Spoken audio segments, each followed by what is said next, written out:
सीढ़ी क्या है? एक सीढ़ी सीढ़ियों की एक प्रणाली है जिसके द्वारा लोग और वस्तुएं एक इमारत के एक स्तर से दूसरे स्तर तक जा सकती हैं। एक सीढ़ी को बड़ी ऊर्ध्वाधर दूरी को छोटी ऊर्ध्वाधर दूरी में विभाजित करके डिजाइन किया जाना है, जिसे चरण कहा जाता है। सीढ़ियों का स्थान। यह इस प्रकार स्थित होना चाहिए कि भवन में रहने वालों को आसानी से पहुंच प्रदान की जा सके। यह इस तरह स्थित होना चाहिए कि यह अच्छी तरह से प्रकाशित हो और बाहरी से सीधे हवादार हो। यह इस तरह स्थित होना चाहिए कि पहुंच सुविधाजनक और विशाल हो। यदि सार्वजनिक भवन हो तो उसे मुख्य प्रवेश द्वार के पास तथा आवासीय भवन में केंद्र में रखना चाहिए। तकनीकी शर्तें। बल्स्टर, यह लकड़ी या धातु का खड़ा हिस्सा होता है जो हाथ की रेलिंग को सहारा देता है। हैंड्रेल, डोरी के ऊपर झुकी हुई रेल को हैंड्रेल कहते हैं। न्यूएल पोस्ट, यह वर्टिकल मेंबर है जो हैंड्रेल को जोड़ने के लिए फ्लैट के सिरों पर लगाया जाता है। सॉफिट, यह सीढ़ी के नीचे होता है। कमर आरसीसी, सीढ़ी के मामले में स्ट्रक्चरल स्लैब की मोटाई को कमर के रूप में जाना जाता है।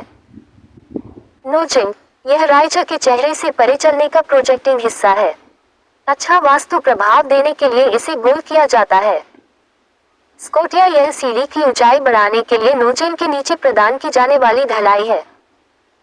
सोपान, यह सीढ़ी का वह भाग है जो चढ़ाई और उतराई प्रदान करता है। इसमें ट्रेड और रिसर शामिल हैं। ट्रेड, यह सीढ़ी का ऊपरी क्षैतिज भाग होता है जिस पर चढ़ते या उतरते समय पैरों को रखा जाता है। उद, यह दो लगातार चलने वाले चेहरों के बीच एक ऊर्ध्वाधर दूरी है। गोइंग, यह दो क्रमिक रिसर चेहरों के बीच की क्षैतिज दूरी है। रिसर, यह कदम का ऊर्ध्वाधर भाग होता है जो ट्रेड को सहारा प्रदान करता है। उड़ान, बिना किसी प्लेटफॉर्म, ब्रेक या उनकी दिशा में लैंडिंग के चरणों की एक श्रृंखला। लैंडिंग, यह मंजिलों के बीच एक उड़ान के ऊपर या नीचे का स्तर मंच है। पिच या ढलान, यह वह कोण है जो सीढ़ी की नोचिंग रेखा क्षैतिज के साथ बनाती है। नोचिंग लाइन, यह एक काल्पनिक रेखा है जो प्रत्येक ट्रेड को छूती है और सीढ़ी के ढलान के समानांतर होती है। रन, यह समतल सहित क्षैतिज तल में सीढ़ियों की कुल लंबाई है। हेडरूम, यह ट्रेड और सीढ़ी के बीच न्यूनतम स्पष्ट ऊर्ध्वाधर दूरी है। सीढ़ी के सभी हिस्सों में न्यूनतम हेडरूम 6 फीट 8 इंच से कम नहीं होना चाहिए। वाइंडर्स, ये टैपिंग स्टेप्स होते हैं जो सीढ़ी की दिशा बदलने के लिए प्रदान किए जाते हैं। स्ट्रिंग्स या स्ट्रिंगर्स, ये ढलान वाले लकड़ी के सदस्य हैं जो एक सीढ़ी में सीढ़ियों का समर्थन करते हैं। वे सीढ़ी के ढलान के साथ चलते हैं।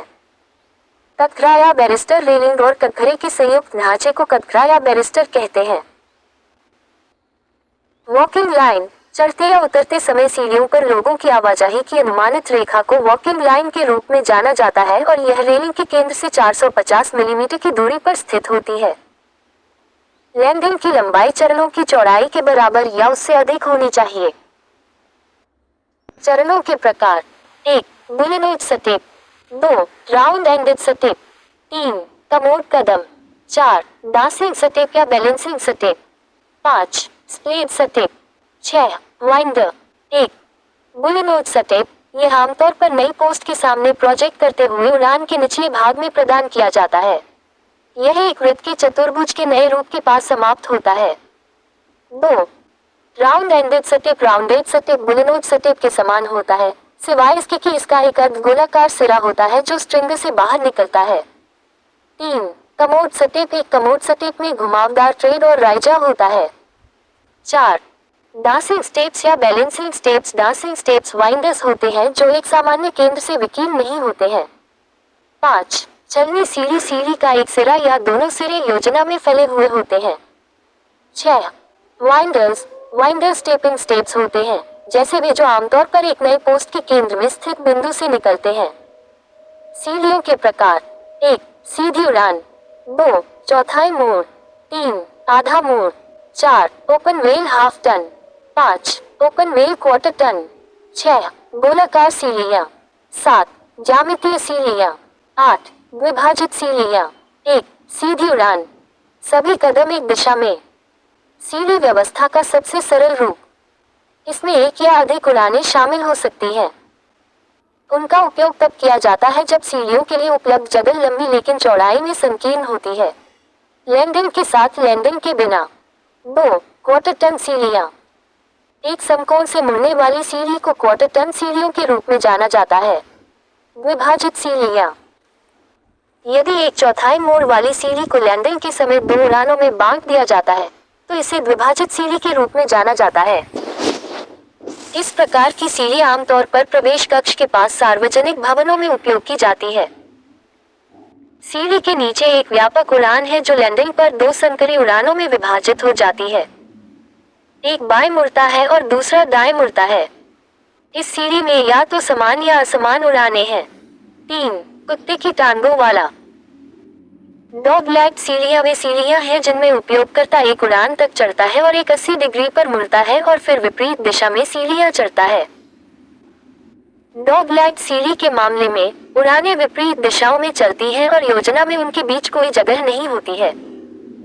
इसका नाम विभागीय ऊंचाई में इसकी उपस्थिति से लिया गया है। यह सीढ़ियाँ उपयोगी होती हैं जहाँ सीढ़ियों के लिए उपलब्ध स्थान की कुल चौड़ाई सीढ़ियों की चौड़ाई के 2 गुने के बराबर होती है। 4. Open well half turn. ऊपरी और निचली उड़ानों के बीच की जगह आधे स्थान की लैंडिंग को लंबा कर देती है। ओपन व्हेल हाफ टन सीढ़ी के मामले में योजना में उड़ानों के बीच एक कुआं या छेद या ओपनिंग है। यह कुआं आयताकार या किसी भी ज्यामितीय आकार का हो सकता है और इसका उपयोग लिफ्ट को ठीक करने के लिए किया जा सकता है। ये सीढ़ियाँ उपयोगी होती हैं जहाँ सीढ़ियों के लिए उपलब्ध स्थान की चौड़ाई सीढ़ियों की चौड़ाई से 2 गुनी से अधिक होती है। 5. ओपन व्हेल क्वार्टर टन सीढ़ियाँ। 3 समकोण से घूमने वाली सीढ़ी को 3/4 सीढ़ी के रूप में जाना जाता है। इस मामले में एक खुला कुआं बनता है। इस प्रकार की सीढ़ी का उपयोग तब किया जाता है जब सीढ़ी की लंबाई सीमित होती है और जब 2 मंजिलों के बीच की ऊर्ध्वाधर दूरी काफी बड़ी होती है। 6. गोलाकार या पेचदार या सर्पिल सीढ़ियाँ। सीढ़ियाँ केंद्र से निकलती हैं और उनके पास न तो कोई लैंडिंग है और न ही कोई मध्यवर्ती नया पोस्ट। वृत्ताकार सीढ़ियों के संबंध में ध्यान देने योग्य कुछ महत्वपूर्ण तथ्य इस प्रकार हैं। 1. उड़ानें केवल वाइंडर से बनी होती हैं और इन्हें कितने भी मोड़ों पर जारी रखा जा सकता है। 2. कच्चा लोहा या हल्के स्टील या कंक्रीट का निर्माण किया जा सकता है। आमतौर पर इसकी संरचनात्मक डिजाइन और निर्माण प्रकृति में जटिल होते हैं। 7. ज्यामितीय सीढ़ियाँ। निरंतर सीढ़ियाँ जो एक केंद्रीय कुएं के छेद के चारों ओर मुड़ती हैं या हवा करती हैं, जिसमें गोल कोने होते हैं या गोलाकार या अंडाकार होते हैं और जिनमें तार और रेल ज्यामितीय सिद्धांतों पर व्यवस्थित होते हैं और ऊपर से नीचे तक लगातार चलते रहते हैं। कोई भी ज्यामितीय आकार है और इसके लिए किसी नए खंभे की आवश्यकता नहीं है।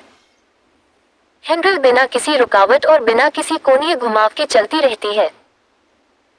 इसके निर्माण के लिए काफी कौशल की आवश्यकता होती है और यह इसी खुली नई सीढ़ी की तुलना में कमजोर होती है। सीढ़ियों के लिए प्रयुक्त विभिन्न सामग्री। 1. ईंट। 2. पत्थर। 3. धातु। 4. सी। 5. इमारती लकड़ी। ईंट की सीढ़ियाँ अक्सर इस्तेमाल नहीं किया। ठोस चिनाई का निर्माण किया जा सकता है या निचले हिस्से में मेहराब प्रदान किया जा सकता है। जब मेहराब प्रदान किए जाते हैं तो कुल चिनाई का काम कम हो जाता है और इस खोखले स्थान में अलमारी प्रदान की जा सकती है। ट्रेड आमतौर पर 1.50 ईंटों की लंबाई के बराबर और क्रमशः 2 ईंटों की परतों के साथ राइजर बनाए जाते हैं। उपयुक्त फर्श सामग्री के साथ ट्रेड और राइजर समाप्त हो गए हैं। धातु सीढ़ियाँ। बाहरी आग से बचने वाली सीढ़ियाँ आमतौर पर धातु से बनी होती हैं। उपयोग की जाने वाली सामान्य धातुएं कच्चा लोहा, कांस्य और हल्का स्टील हैं। केवल आपातकालीन सीढ़ियों के रूप में उपयोग किया जाता है। आवासीय और सार्वजनिक भवनों में आम नहीं है।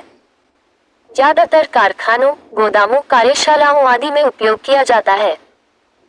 धातु सीढ़ियों की महत्वपूर्ण विशेषताएं। 1. स्ट्रिंगर आमतौर पर चैनल सेक्शन के होते हैं। 2. एक सटेप का ट्रेड और राइजर एक यूनिट का हो सकता है। 3. सटेप का ट्रेड और राइजर अलग अलग यूनिट का हो सकता है। 4. ट्रैप्स और राइजर कोनों पर समर्थित होते हैं जो स्ट्रिंगर से जुड़े होते हैं। 5. कुछ मामलों में राइजर पूरी तरह से छोड़े जा सकते हैं। 6.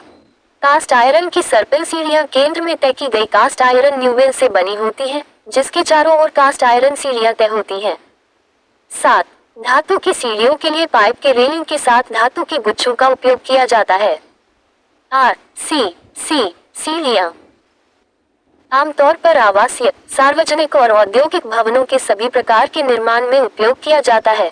फ्रेमयुक्त संरचनाओं के मामले में सी सीढ़ियां शायद एकमात्र विकल्प है। बहुत अच्छे अग्नि प्रतिरोध हैं। मनचाहे आकार में आसानी से ढाला जा सकता है। उपयुक्त परिष्करण सामग्री जैसे संगमरमर, टाइल आदि के साथ कदम प्रदान किए जा सकते हैं। आसानी से साफ रखा जा सकता है और वे दिखने में मजबूत, टिकाऊ और मनभावन हैं। आसानी से गैर फिसलन भी प्रदान किया जा सकता है और इसे अधिक चौड़ाई और लंबे आकार के लिए डिजाइन किया जा सकता है। प्रीकास्ट सी सीढ़ियां सुदृढ़ीकरण का विवरण और रखा जाना स्वाभाविक रूप से सी के डिजाइन पर निर्भर करेगा। सीढ़ी कदम कास्ट इन सीटू या प्रीकास्ट हो सकते हैं। बाद के मामले में उड़ान को पहले से तैयार करना और फिर उपयुक्त उपकरण की मदद से इसे स्थिति में रखना भी संभव है। लकड़ी या इमारती लकड़ी की सीढ़ियां सस्ता, वजन में हल्का, निर्माण और रखरखाव में आसान, इसलिए ज्यादातर आवासीय भवनों के लिए उपयोग किया जाता है। आग लगने के दौरान समस्या होती है क्योंकि ऊपरी मंजिलों पर रहने वाले बच नहीं सकते, लेकिन अगर सीढ़ी का निर्माण अच्छी गुणवत्ता वाली लकड़ी जैसे ओक, सागौन, महोगनी आदि से किया जाता है, आग प्रतिरोधी सीढ़ी की आवश्यकताओं को काफी हद तक पूरा करने के लिए 5 सेमी की मोटाई उपयोग की जाने वाली इमारती लकड़ी फफूंद, सड़ांध, कीड़ों के हमले और अन्य दोषों से मुक्त होनी चाहिए। किनारों को चिकना किया जाना चाहिए। असामान्य हल्के वजन वाले लकड़ी के टुकड़ों का उपयोग नहीं किया जाना चाहिए। पत्थर की सीढ़ियां पत्थर कठोर और गैर शोषक होने चाहिए। आग की कार्रवाई के लिए पर्याप्त प्रतिरोध रखें। ज्यादातर गोदामों, कार्यशालाओं और अन्य सार्वजनिक भवनों के लिए उपयोग किया जाता है। व्यापक रूप से उपयोग किया जाता है जहां राखल पत्थर आसानी से उपलब्ध होते हैं। आवासीय भवनों में बाहरी सीढ़ियों तक सीमित। वजन में भारी होने के कारण सहायक दीवारों के निपटान के कारण क्षति के खतरे से बचने के लिए पत्थर की सीढ़ियों को स्थिर समर्थन की आवश्यकता होती है। फायर एस्केप क्या है? फायर एस्केप एक विशेष प्रकार का आपातकालीन निकास है जो आमतौर पर किसी इमारत के बाहर या कभी-कभी अंदर, लेकिन इमारत के मुख्य क्षेत्रों से अलग होता है। यह आग या अन्य आपातकाल की स्थिति में बचने का एक तरीका प्रदान करता है जो एक इमारत के अंदर की सीढ़ियों को दुर्गम बना देता है।